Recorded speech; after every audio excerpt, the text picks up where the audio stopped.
선조의 붕당 정치. 임금 수업도 받은 일 없이 궐 안팎에 믿고 의지할 만한 정치 세력도 없이 임금 노릇을 하게 된 선조. 성리학으로 무장하고 화려한 언변을 자랑하는 신진사림이 조정에 가득 찬 상황이다. 자칫하면 신하들에게 휘둘리기 십상인데, 그러나 선조가 누구인가? 어린 나이에도 기지를 발휘해 투형을 지치고 옥좌를 차지한 인물 아닌가? 그는 새로운 정치 환경으로 자리 잡은 붕당들의 존재에 주목했다. 이거 은근히 괜찮은 환경인걸. 전처럼 저들이 하나로 단결되어 있어봐. 대신도 살림, 대간도 살림, 자나깨나 잔소리였을 테고 나는 완전 허수아비가 됐을 거야. 왕은 붕당을 타파해야 할 영모 혐의자가 아니라 때로는 협력하고 때로는 견제하며 정치를 함께 해나갈 파트너로 받아들였다. 잘 활용하면 왕권을 제대로 세울 수 있겠어. 서희는 갈수록 질이 멸렬하고 이대로 가다간 곧 동인 처다가 되고 말 거야. 그리되면 나는 저들의 눈치나 살피는 신세가 될 터. 저들을 견제할 수 있는 이는 명망으로 보나 재주로 보나 이뿐이야.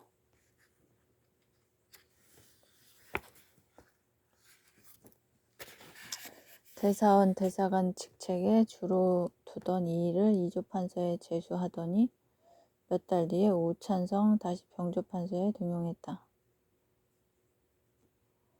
왕의 신임은 전혀 없이 각별해서 이인은 때가 왔다고 여기고 의욕적으로 일했다. 우와, 책상 물림인 줄 알았는데 일솜씨가 예술이네. 경장 주장도 구체화했다. 토지와 인민수의 많고 적음에 상관없이 공역의 배정에 차이가 없고 토산품이 아닌 온갖 물품을 배정하는 등 공납의 문제는 실로 심각하옵니다. 유능한 이에게 맡겨 토산품으로만 고르게 배정하도록 공안을 개정하소서. 잔폐한 골들을 통폐합하고 관찰사 임기를 늘려 백성의 신뢰를 쌓을 수 있어야 할 것입니다. 그리고 군적의 개혁은 서울 문제는 이와 같은 신의 계책을 채택하여 인재를 얻어 정사를 맡기고 기강을 바로잡아 폐단을 개혁하는데 흔들리지 마소서. 만일 3년을 이와 같이 했는데도 회복되지 않는다면 신의 기망죄로 다스리소서. 왕도 전에 없이 전폭적으로 호응하는 모습을 보여주었다. 경의 상소를 보니 예나 지금이나 정성스럽소. 공안권은 지금처럼 일이 많을 때 한꺼번에 거행하기 어려울 듯하오. 군적권은 이미 명을 받들게 했고 주연을 합병하는 문제는 시험해 보겠소. 그리고 감사의 임기를 늘리는 등 그 밖의 사안들은 비변사의 의견을 물어보겠소. 그런데 의욕이 가했던 탓일까 율곡은 실수를 범하고 만다.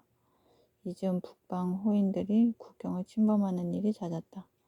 그런데도 병마가 부족해 적절히 대응하기가 힘들어. 어떡한다. 그래.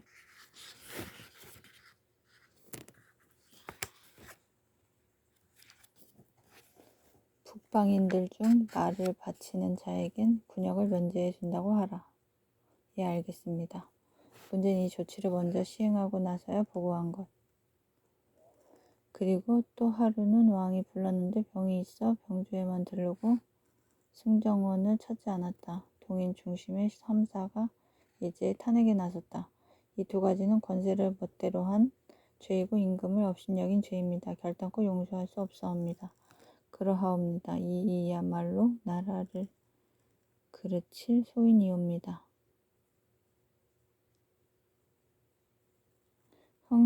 오국 소인이라고? 전부터 이는 신진들의 미움을 받은 지 오래되었다. 그러다 그의 실수가 있자 때를 놓칠세라 기어코 제거하려는 것 아니냐? 다른 공경 대부들도 부름을 받고 오지 않은 이 많았건만 그들이 임금을 업신여겼다고 공박한 경우는 없었다. 성운이 즉각 이를 옹호하는 소를 올렸다.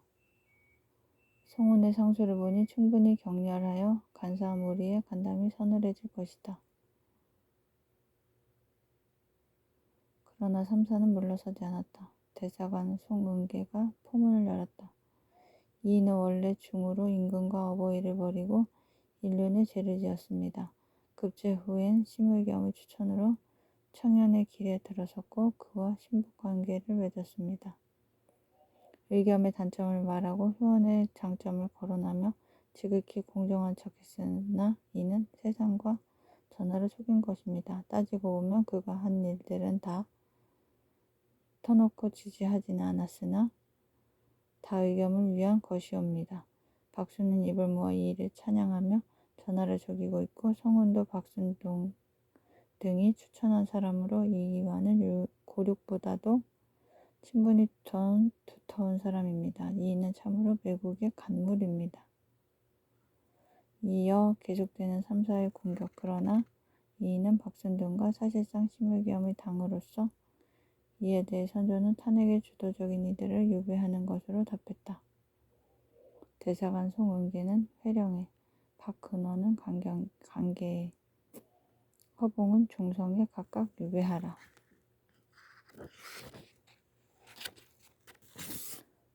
이조자랑 김옥민이 뒤이어 이이와 성운이 당을 만들었다고 비판하자 이이를 일러 당을 만들었다고 했는데 선조는 이렇게 응답했다. 나는 주위의 말을 본받아 이이 성운의 당에 들어가길 원한다. 지금부터 너희는 나를 이이 성운의 당으로 부르도록 하라. 율곡이 파주로 물러나 여러 차례 사직서를 올렸는데 그때마다 비답을 내렸다. 선조의 일생을 통해 한 신하에게 이토록 애정과 신뢰를 보인 일은 이전에도 이후에도 없다. 아, 하늘이 우리를 태평의 치세로 만들고 싶지 않은 것인가? 어찌하여 경과 같은 사람이 때를 얻지 못한단 말인가? 아마도 하늘이 경으로 하여금 마음을 다그치고 참을성을 길러 아직 부족한 점을 낫게 하여 장차 이 나라가 공경에 처했을 때 구원해낼 책임을 맡기려는 것이 아닌가? 하늘이 경에 대해 모든 일에 대처할 수 있도록 사랑하여 주시는 것이리라. 경은 속히 올라와 나를 보지 않으면 안 된다. 처음엔 동인을 제어하기 위해 이 일을 발탁했지만 지내보니 정말로 군자더라고 라고 생각했던 것 같다. 나라의 근본을 수술해야 한다는 일념으로 모처럼 왕의 신임 아래 의욕적으로 일했지만 그 기간은 고작 1년 남짓이었다. 대감마님 탄핵으로 사직하고 물러난 지 석 달 뒤 49세를 일기로 세상을 뜨고 만 것이다. 선조를 모시고 17년을 한결같이 경장을 외쳤지만 세상은 조금도 달라지지 않은 채로 남았고 그토록 화해를 희망했던 동서 두 공당은 이제 새로운 차원의 격렬한 대립으로 치닫게 된다.